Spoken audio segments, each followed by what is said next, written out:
So I'm an idiot and accidentally deleted part 1 of this video footage. Yeah, so I had to re-record this section. Hey friends, welcome back to my channel, Accidental Beauty. If you're new, welcome. My name is Laura. I'm a self-taught makeup enthusiast who also has an interest in skincare, and that's what we're going to be talking about today. About a year ago, I finally took the plunge and did something that I should have done about 2 years prior to that, and that was introducing retinoids into my skincare routine. So today I'm going to be talking about the Ordinary GRANACTIVE Retinoid 2% emulsion, previously called Advanced Retinoid 2%. Looks like this. And I'm going to be trying it out over the course of almost a year and just seeing kind of how it reacts to my skin.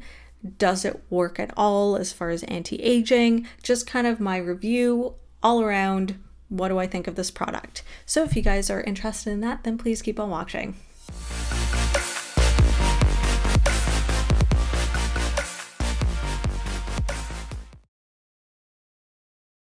Okay, so just a little background. What is a retinol versus a retinoid? So according to healthline.com, retinols and retinoids are both derivatives of vitamin A. Retinoids are kind of like the main category, and then retinols are kind of like an offshoot or like a subtype of retinoids.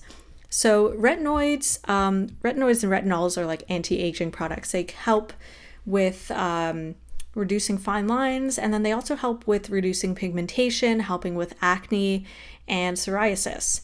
Basically what happens is it helps boost the turnover rate of skin cells, so they'll keep producing like new cells, and then the old cells will like sort of die off. You'll get, like dead skin will come off of your face, and then you'll have these like refreshed new skin cells, and so your skin will look like smoother, brighter, fewer like lines and wrinkles, that sort of thing. That's kind of my understanding of how it works. Retinols, as I mentioned, are a subtype of retinoids, and they're not as powerful as retinoids, but they can still help with, reducing wrinkles, helping with milder forms of acne and hyperpigmentation. They just take a little longer to see results. With any like sort of targeted skincare product, it takes time to see results, so I figured I would document my skin's progress using it over the course of several months. It ended up being about a year that I was trying this out, just to sort of see over time, is there a difference? I also wanted to see how my skin would react to it over time. My skin can sometimes be on the sensitive side, and I have eczema. You can actually see I've got like a little flare going on over here. So I wanted to see if my skin, was irritated by it at all. As I mentioned at the beginning of the video, unfortunately, all of the day 1 footage was deleted because I'm an idiot and accidentally deleted all that footage. However, I do have a photo that I took on day 1, which was June 22nd, 2021. So at least you can kind of see like the before photo. Please excuse my dandruff. My scalp was adjusting poorly to the hard water in our building. We had moved into our building a few months before I started shooting, and I just had really, really bad dandruff for a while. So I've got it more under control now, but just please don't make fun of my dandruff. So I've been using this for about 6 months now, once a week, and I have been seeing some improvement. Definitely my fine lines on my forehead look to be, they're still there, but they seem a little less pronounced. And I've also been using it around my sort of under eye area, just along here.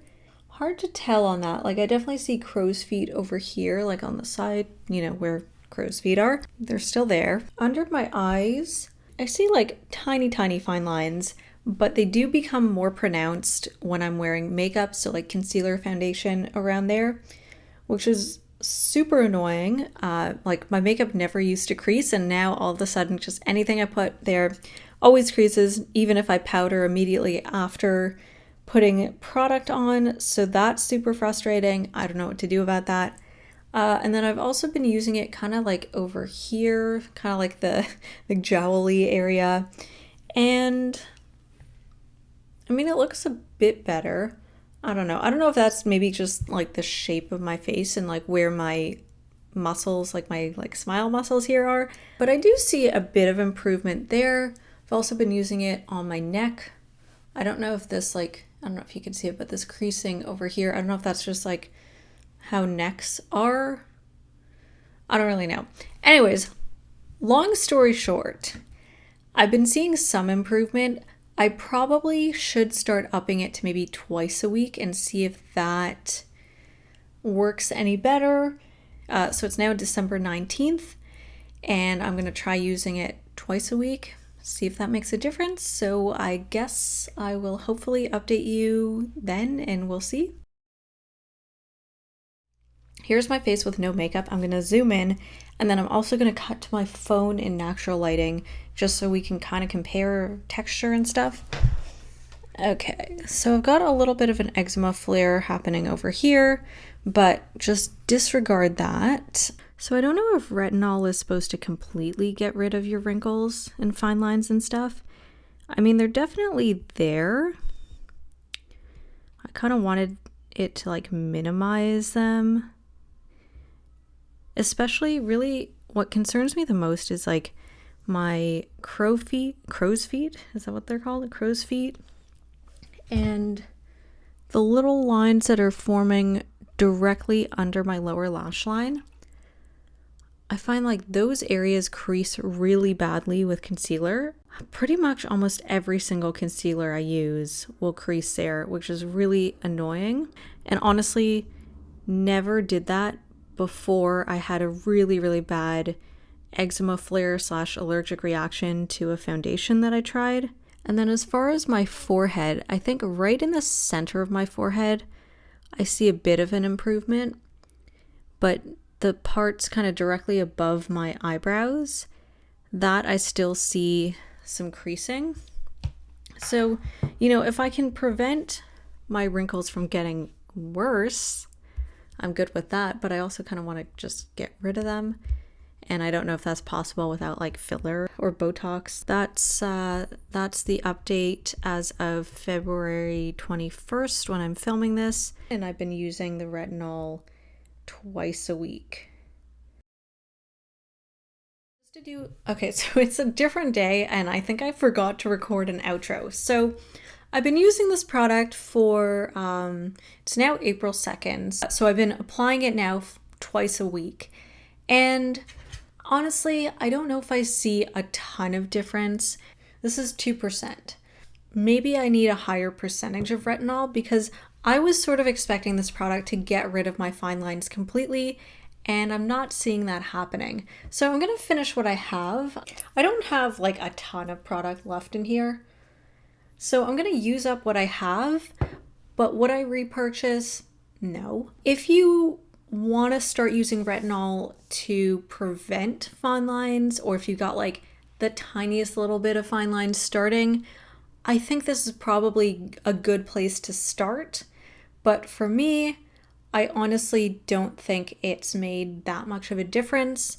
So I think next time I'd probably try a different product or just up the percentage. Maybe as a preventative measure, like I don't know if my fine lines have gotten worse. I think they've kind of stayed maybe more or less the same, but I don't find this product makes that much of a difference. And maybe I just, the only way to get rid of my fine lines and, forehead wrinkles and stuff is to get Botox. But I don't know, I'm a little disappointed. I think I give this like a 3 out of 5. I don't love it. I feel like it hasn't made my wrinkles or fine lines worse, but I also don't think it's really made them that much better either.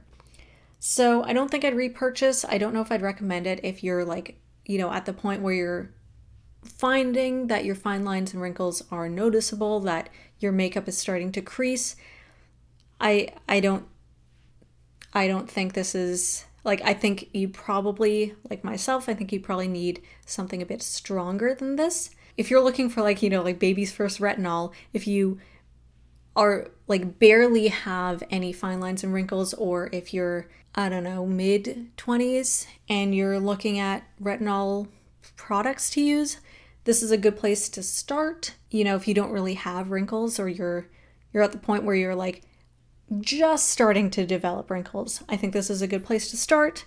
But for me, I think I need something stronger. Didn't really do a whole lot for me. That said, I like other products from The Ordinary. I just don't think this one really worked out that great for me, unfortunately. So if you enjoyed this video, please give it a thumbs up. Let me know what you thought in the comment section below. Sorry this video was all over the place. I filmed it almost over the course of like a year, I think. So yeah, I want to finish this video already. If you enjoyed this product, if it worked for you, please let me know below. I'd love to hear your thoughts. Maybe I'm just using it wrong, or maybe you just have fewer wrinkles than me. I don't really know. So if it worked for you, that's great. I'd love to hear. If it didn't work for you, I'd also love to hear your thoughts and why. I'd love to hear either way if this product worked for you or not. So feel free to comment below. But also just be nice in your comments, because honestly, in my experience, whenever not every single time, but like a few times when I've done a skincare related video, and like I'm not a skincare expert, I'm not like saying that I am. Like, I'm a self-taught makeup enthusiast who has an interest in skincare. That doesn't mean I'm an expert. So please, if I've done something wrong, please just tell me nicely. There is no need to be all like rude and condescending, because honestly, the skincare world, like, people are just so mean. You can't expect everyone to be an expert, and not everyone wants to be an expert. Not everyone has the training. And a lot of these like skinfluencers, they're not estheticians, they're not dermatologists. They are just people who are interested in skincare. So some of the things that they say also aren't right. And also, like, just because someone uses something that isn't like the way that your favorite skinfluencer uses a product, that doesn't necessarily mean it's wrong either. So anyways, please be nice in the comments. If I've done something wrong, I apologize, because I'm not an expert. Just had to put that out there, because honestly, like, the skincare world, like on social media, is just so toxic sometimes. Anyways, now that that's out of the way, if you like the type of looks that I do here on my channel, normally they're a lot more bold, but if you found my skincare videos, chances are you're probably not interested in the bold makeup. But if that is your thing, I post a lot of like really bold out there looks on my other social media. I'll leave links in the description box below. So if you're interested, I'd love it if you could check those out and give me a follow. Also, all the products that I'm wearing on my face will be in the description box below. So if you have any questions, that's where to look. And if you enjoy the content that I post here on my channel and you want to see more, I'd love it if you could subscribe and turn on notifications, and that way you'll get updated every time I post a new video, and I'll see you guys next time.